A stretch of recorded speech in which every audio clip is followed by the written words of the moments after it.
Epic Lloyd and Nice Peter, aka Lloyd Leonard Alquist and Peter Alexis Shookoff, most commonly known as definitely the biggest music-based series on YouTube, probably the biggest YouTube show in general. I'm absolutely sure anybody watching this has heard of Epic Rap Battles of History. If you watch a YouTube video in general, you've probably heard of Epic Rap Battles of History.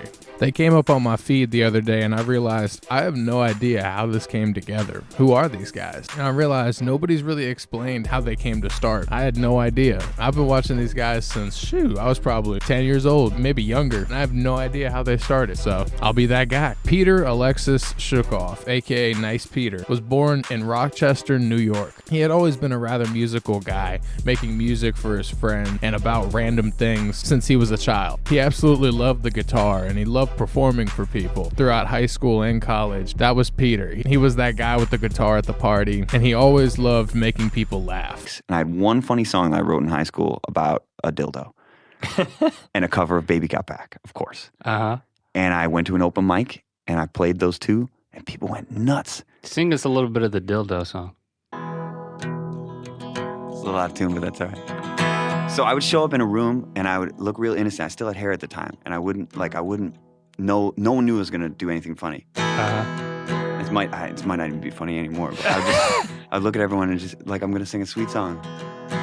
And then I'd build it up, and then all of a sudden just like the dinosaur was replaced by the alligator, Daniel, the boyfriend, was replaced by a vibrator. And that's the moment where everybody's like, what? Peter's best friend in high school, Ben, one day sat down with Peter and said, man, you gotta do something with this. If 20 years from now I don't see you on stuff, I don't see you on TV or something, I just don't know what I'll do with myself. I don't know. Peter didn't make it very clear at the time, nor did he even understand at the time, but this was going to be a massive driving force for what kept him going to the Nice Peter we know him as today. Lloyd Leonard Alquist. Lloyd also actually born in New York, but went to school in New Hampshire. Grew up in quite a different way. More of an athletic type, gymnast, wrestler, throughout all of his childhood and high school. Performing arts wasn't exactly his priority, if you will. However, since he was a kid, he always participated in the school plays. So there was a bit of a duality there. Peter, always a musical guy, always preferred performing and singing in front of people, and eventually started to transition into a bit of a comedic route once he got out of school and into college. Though college was not really his interest either. He was never the one to take college seriously and ended up most of the time just partying, doing drugs, staying up all night, to the point that when he decided to drop out of college, he called up his parents on the phone. I called my parents.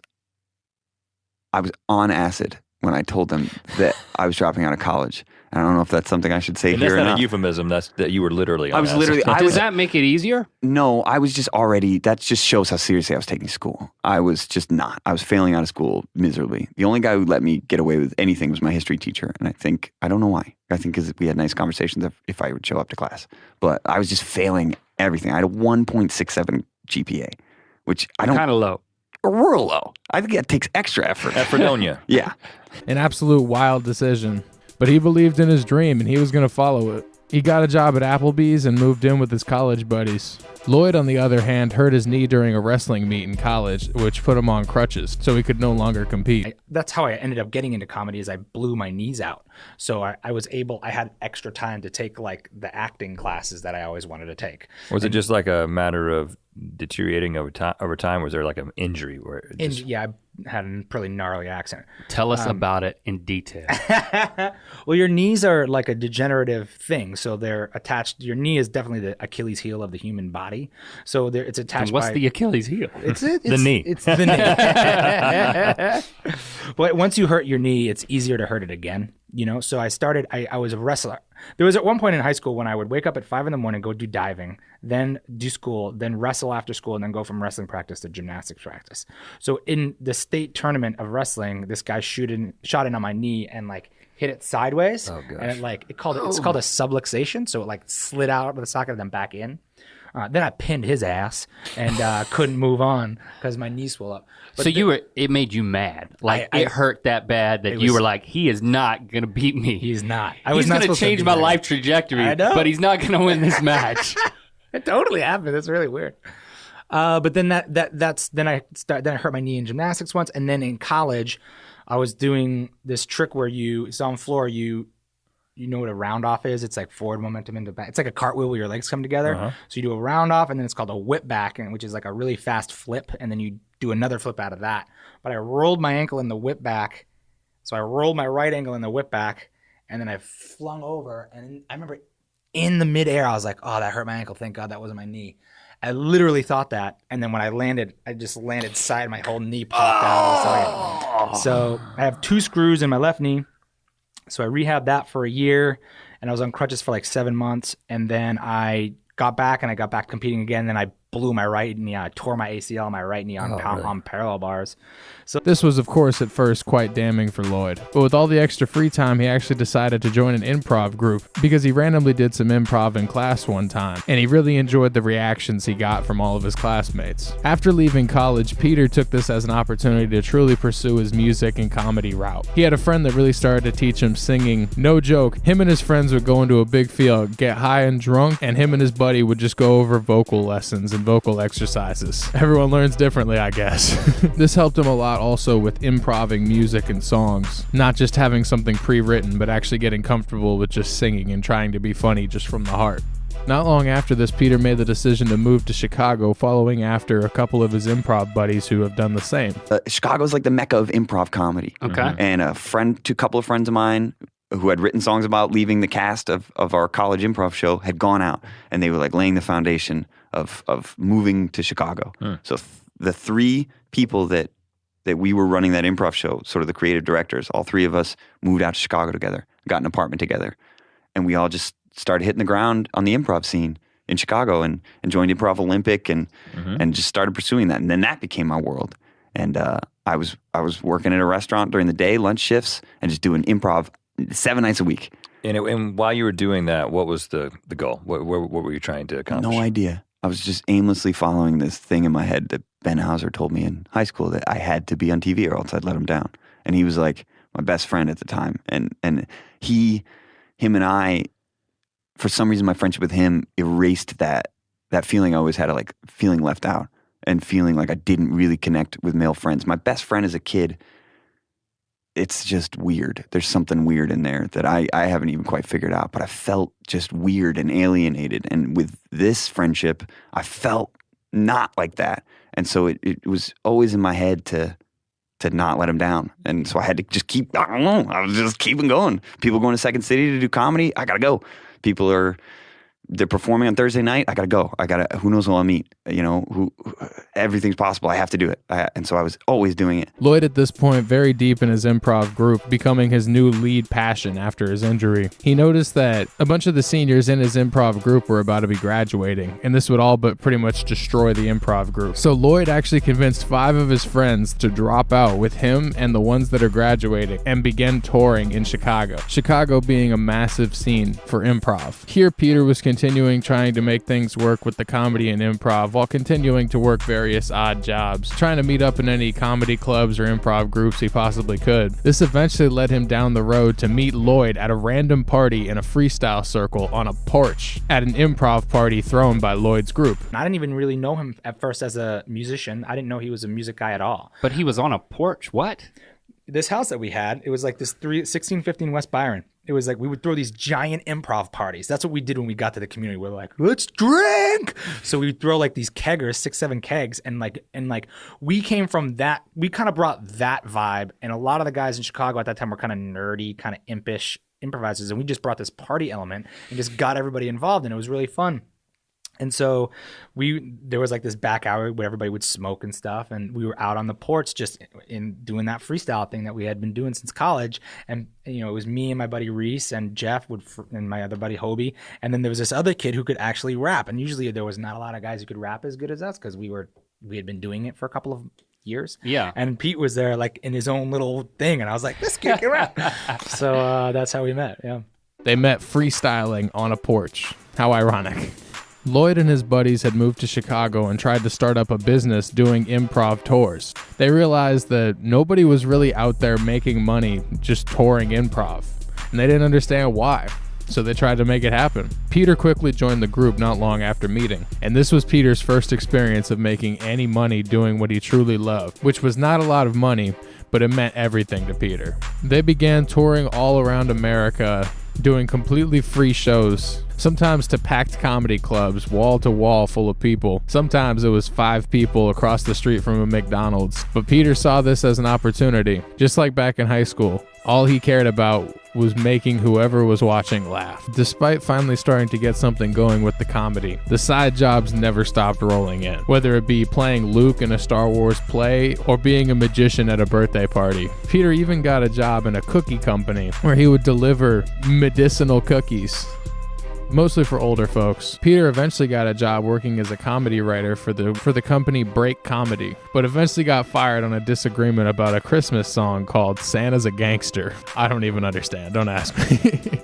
But this was actually Peter's first experience with making content for the internet. This led Peter to venture down a path that little did they know at the time was the defining element for all of their success. See, Peter actually ended up getting a viral song in 2006 called 50 Cent is a Pussy.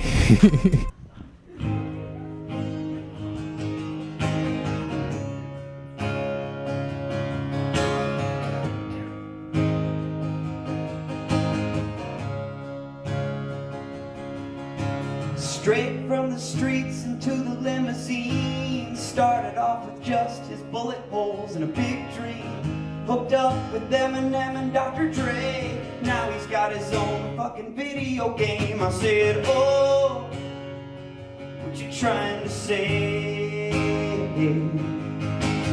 Whoa, what you trying to say? 50 Cent is a pussy. 50 Cent is a pussy. Alright. Take it, stool.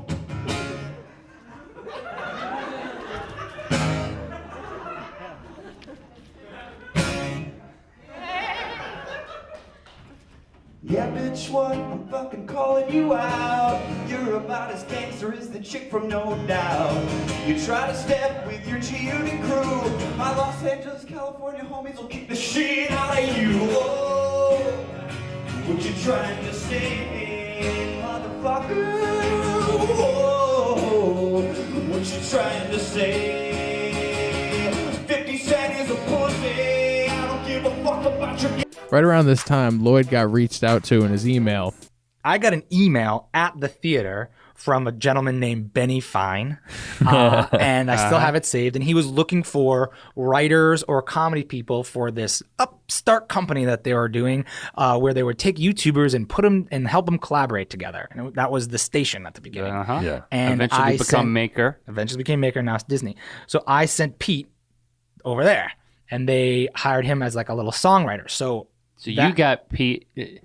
Pete owes almost his whole life to me. The Fine brothers emailed you. If y'all know what I'm talking about, you know that things are starting to get crazy. From here, they met Danny, who was actually the CEO of Maker, aka the station at the time. And he asked Peter, tell me, why aren't you successful? I see that you're incredibly talented, but why aren't you successful? And Peter replied, well, I have to work 9 to 5 every single day. It's hard to find the time to truly tap into my passion. And so he agreed to pay Peter the exact same salary he was making while doing his cookie job, as long as he began to write songs for this YouTube creator known as Dave Days, a very, very OG YouTube musician. And so now Peter had lost that excuse, but don't worry, he found another one. As he goes, my laptop is just not good enough. I don't simply have the hardware. So Danny bought him a new PC. Gave him a whole setup. You may think, how the heck did they stumble into this sweet deal? Well, what was happening here is Peter actually ended up joining an MCN known as Maker Studio, at the time known as The Station. Quickly, in case you're still in the dark about what I'm talking about, an MCN, aka multi-channel network, is a conglomerate of a bunch of different YouTube channels, all signed to a parent company that manages and helps out and protects YouTube channels, as well as finding them advertising and deals. Maker was first started by all sorts of OG OG YouTubers like Shane Dawson, Shay Carl, Kasim G, countless other. And eventually in 2014, Maker ended up getting sold to Disney for over $500 million. Nice Peter had this amazing opportunity to meet all these legendary YouTubers and brainstorm with them in the height of their success. However, on Lloyd's side of things, they never stopped doing live shows at their comedy theater. They actually came up with this silly idea where the rap battle started inside of a live show called Check 1 2. So it was me and Zach, who I met on the road, and he was another guy that we would rap with all the time. And when he moved to LA, I was like, we should do a comedy freestyle rap show. So we made this show called Check 1 2, and it was like an hour show and have like 5-minute long segments. And, you know, it was like, hold up your stuff, and we would rap about somebody's keys or rap about whatever. We're like, what's your name? Rap about Rhett or rap about Link. And then one of the segments was a celebrity rap battle. Okay. And we would get 2 suggestions from the audience, and it would be like, okay, Barbra Streisand versus Lionel Richie. And then we would go off and put these fake necklaces on and be like, everybody knows there's a long-standing beef between Barbra Streisand and Lionel Richie. People are getting shot. No one can get out their house. We're going to bring it now to the stage. We're going to squash the beef in this rap battle. So then we would freestyle rap battle. And Pete came and saw that show.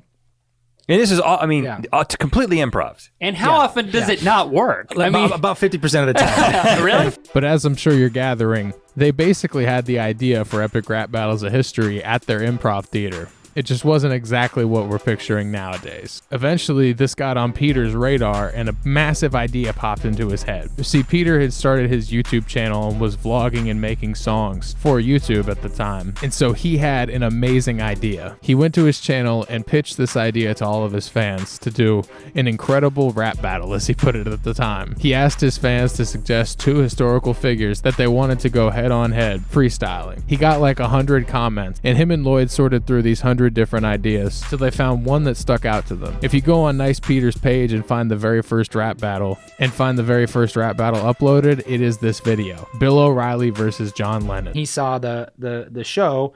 He was like, I love this segment, dude. I think we should do a video of it. I think we should call it Epic Rap Battles of History. And we'll ask like the audience, you know, whatever. And I was like, all right, whatever, fine.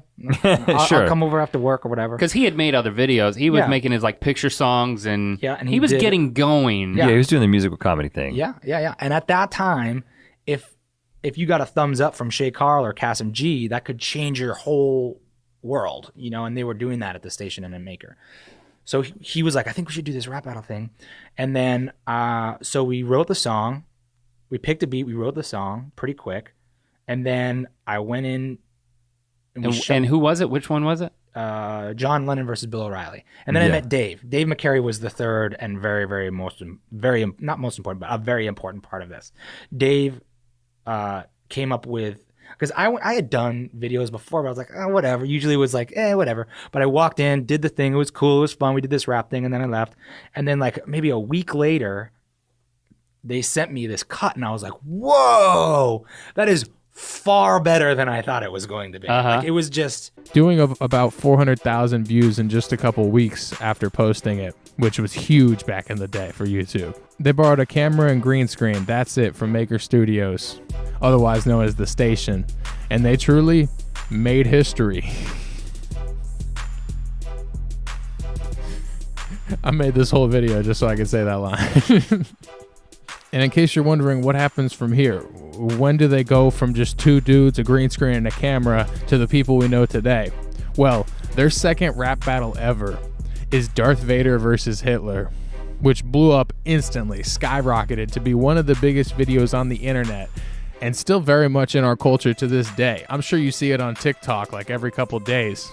It now sits at over 112 million views, just the second rap battle they ever made.